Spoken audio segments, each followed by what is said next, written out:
ও আর কথা হই দি হুজুর হলে হুজুর হলে কোথায় কোথায় লেগে গই এটা আমাদের ভাষা সাতগাইয়া ভাষায় আদম মুলাই হলে টিয়া বেগুন আর ইয়ারি লেগে গই আর ইয়ারি লেগে গই অর্থাৎ আলেমরা সম্পদগুলা আমাদের থেকে হাতিয়ে নিয়ে যায় হাতিয়ে নিয়ে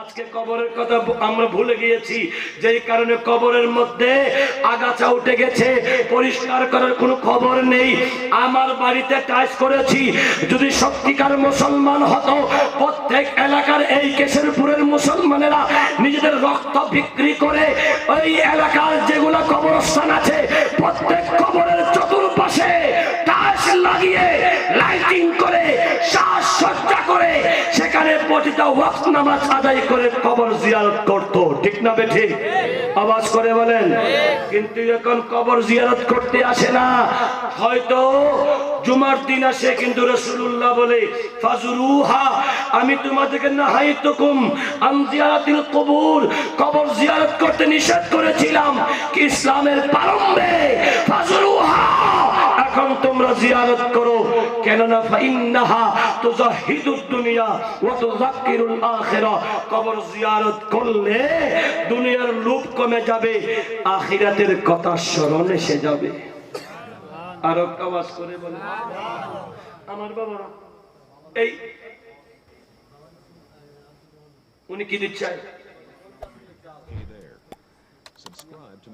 হ্যাঁ শামীম আক্তার ওনার আব্বার সালে সওয়াবের জন্য আমি জানি আর উঠবে ইনশাআল্লাহ এগুলা আমি তুলবো দেখি কার কপালে আছে আমার ভাই শামীম ভাইয়ের পক্ষ থেকে 50 কিলো চাল বলেন না মারহাবা একটা চাউল রাসূলুল্লাহ বলে যারা একটা দান করলো একটা দানা দান করলো ওই একটা দানায় 10টা সওয়াব একটা দানায় 70টা সওয়াব আল্লাহ বলেন মাইয়াশা আমি বাড়াতে পারি একটা দানাতে যদি 10টা সওয়াব হয় 50 কিলো চাউলে কত লক্ষ দানা হবে গুনতে পারবেন না ও যুবক বলো দেখি তুই উঠে যাও না হুজুর আমিও এক বস্তা চাউল দিব আমিও এক বস্তা চাউল দিব লক্ষ লক্ষ সওয়াব পাওয়ার জন্য কার ভাগ্যে আছে বলেন দেখি আমার বাবা উঠে যাও হুজুর আমি এক বস্তা চাউল দিব আমার নবীর মিলাদের জন্য আমাদের এই বাস কবরস্থান আলোকিত হওয়ার জন্য কে সাবিতা বিবি আমার মা এই এতক্ষণ পরে একজন মাকে পেয়েছি এলাকার মা বোনদেরকেও দিতে হবে তো কারণ সেই কবরে এদের স্থান আছে না নাই আমার মা সাবিতা বিবির পক্ষ থেকে 5000 টাকা বলেন না মারহাবা নারে তাকবীর নারে রিসালাত নারে হায়দারি আল্লাহ আমার মাকে মা ফাতিমার সাথে হাসর দান করুন আল্লাহ আমার মায়ের চলা ফেরা ওঠা বসা লেনে দেনে আমার মা ফাতিমার রঙে রঙিন করে জগতের রাবিয়া বসরি করে তার মাধ্যমে এলাকা আলোকিত হওয়ার তৌফিক দান করুন এই মা সাবিতার মতো আর অনেক মা আছে তারাও বলবে আল্লাহ এই সমস্ত মাদের অন্তর থেকে আল্লাহ আল্লাহর রাস্তায় দান করার কথা বলার তৌফিক দান করুন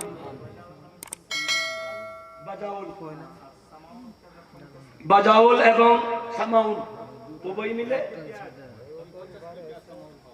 আমার ভাই সামাউল হকের পক্ষ থেকে 50 কেজি পেঁয়াজ বলেন না মারহাবা আর একটা আওয়াজ করে বলেন আমি কি ওনাকে বলেছি উনি দিচ্ছে না আল্লাহ বলে তুই দে কারণ আমি তোকে আমার হাবিব বানাবো হাবিব যদি হতে পারিস মুখে নবীর সুন্নত নেই ওয়ালাউ কানা ফাসিকা ফাসিক হলো কিন্তু নবী বলে আস-সাখিউ হাবিবুল্লাহ দান করার কারণে হাবিব হয়ে গেলি তোর ফাসিককে আমি আল্লাহ গফফারাজ যুনুবের কারণে maaf করতে পারি তওবা করতে পারলে সামাউলকে আল্লাহ ক্ষমা করে তার দানকে আল্লাহ কবুল করুন আমিন বলেন আর একটা আওয়াজ করে বলেন আমার ভাই বাজাউলের পক্ষ থেকে 50 কিলো চাউল বলেন না মারহাবা আর একটা আওয়াজ করে বলেন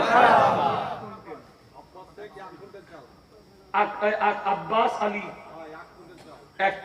100 কেজি, এটা বলবেন আমাকে, আপনাদের এগুলো বুঝবো আমি। 100 কিলো বলে।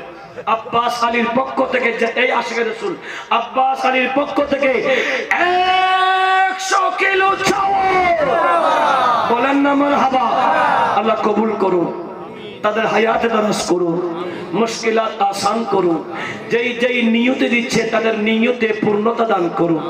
আসলে তারা দিচ্ছে না, নিচ্ছে আল্লাহ, আল্লাহ নিচ্ছে, আপনার থেকেও নিবে। আমার বাবারাও আসুন, কে কে? রবিউল, রবিউল এক, আচ্ছা 25 কেজি। হ্যাঁ, এই ছেলের পক্ষ থেকে 25 কেজি চাউল, বলেন না মারহাবা। নারে তাকবীর, নারে রিসালাত। আল্লাহ কবুল করুন, আল্লাহ মুশকিলাত আসান করুন। তো আমি যখন আসলাম আপনাদের দেশে, আমি তো হলাম মুসাফির, আমি তো আর চাউল দিতে পারবো না, আমি তো আর গরু দিতে পারবো না। আমার পকেট থেকে যাই পারি আগে আমি আমারটা দিই, কারণ আলেমরা শুধু নিতে জানি, দিতে জানে না। এজন্য আগে আলেম থেকে দিই, দেখা যাক আমার শর্মে কারা কারা দিতে পারে। আমার পকেটে দেখি কত আছে, আমি যা পারি তা দিব আর কি। আমার হাতে মনে হয় এটা উঠেছে, তাই আমার পক্ষ থেকে আমি ছোট্ট গরিব মানুষ হিসেবে 2000 টাকা দিলাম।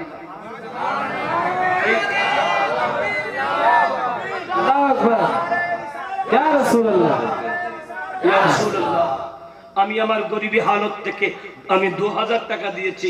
আল্লাহ এই দানকে কবুল করে শুধু অতটুকু দোয়া চায়, মৃত্যুর আগ পর্যন্ত যাতে গোলামে মোস্তাফা হয়ে থাকতে পারে।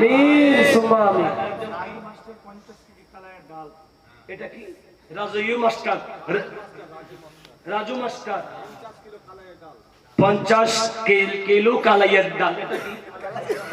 আচ্ছা, কালাইয়ের ডাল আল্লাহ কবুল করুন, বলেন না আমিন। মুশকিলাত আসান করুন, অভাব মুক্ত জীবন দান করুন। আচ্ছা, এখানে কে, ওর নাম কি? ওর নাম কি? আব্দুল মারুফ, টকবকে যুবক, অত বেশি পয়সাও নেই, বাবা ইন্তেকাল করেছে, বাবার নিয়তে 50 কিলো পেঁয়াজ। আর একটা আওয়াজ করে বলে, আর একটা আওয়াজ করে। আল্লাহ কবুল করুন, মুশকিলাত আসান করুন। আমার দোস্ত, হ্যাঁ কি মারহাবা, আমার দোস্ত, আমার চেহারা আমি আর ওই একে একে একে একে আমার দোস্ত মুআজ্জম হোসেনের পক্ষ থেকে 100 কেজি চাউল। নারে তাকবীর, নারে রিসালাত। আল্লাহ চাইলে 100 কিলোতে তাকে 100 কোটি টাকার মালিক বানাতে পারে কি পারে না? এই বলেন না, পারে কি পারে না? অন্তরটা বড়, সম্পদটা কম। তো আল্লাহ তুমি কাকে সম্পদ দিবা? যার হাত দিয়ে পানি ঝরে না, যেই ব্যক্তি তোমার নবীর মিলাদের জন্য, তোমার বান্দাদের ইসালে সওয়াবের বিশাল কবরস্থানের উন্নয়নের জন্য টাকা দিতে পারে না, তাদেরকে সম্পদ দিলে সেই সম্পদ তার কোনো কাজে আসবে না, সব বিচ্ছ হয়ে যাবে। আর মুআজ্জমদের মতো যদি তাদেরকে যদি দান করো, তোমার সম্পদটা তোমার রাস্তায় চলবে, তাদেরকে লক্ষ কোটির মালিক বানিয়ে দাও। আমিন বলেন, আর একটা আওয়াজ করে বলেন। আমার আলোচনার শেষ পর্যায়ে মৌলানা ইমরান সাহেব, হুজুর সাহেব আপনাদের, ও আর কথা হইদি হুজুর হলে, হুজুর হলে কোথায় কোথায় লেগে গই, এটা আমাদের ভাষা, সাতগাইয়া ভাষায়। আদম মুলাইয়ালে টিয়া বেগুন আর ইয়ারি লেগে গই, আর ইয়ারি লেগে গই। অর্থাৎ আলেমরা সম্পদগুলা আমাদের থেকে হাতিয়ে নিয়ে যায়। আর মৌলানা ইমরান বলতেছে আমরা হাতানো পাঠি না, আমরা দেনেওয়ালা পাঠি।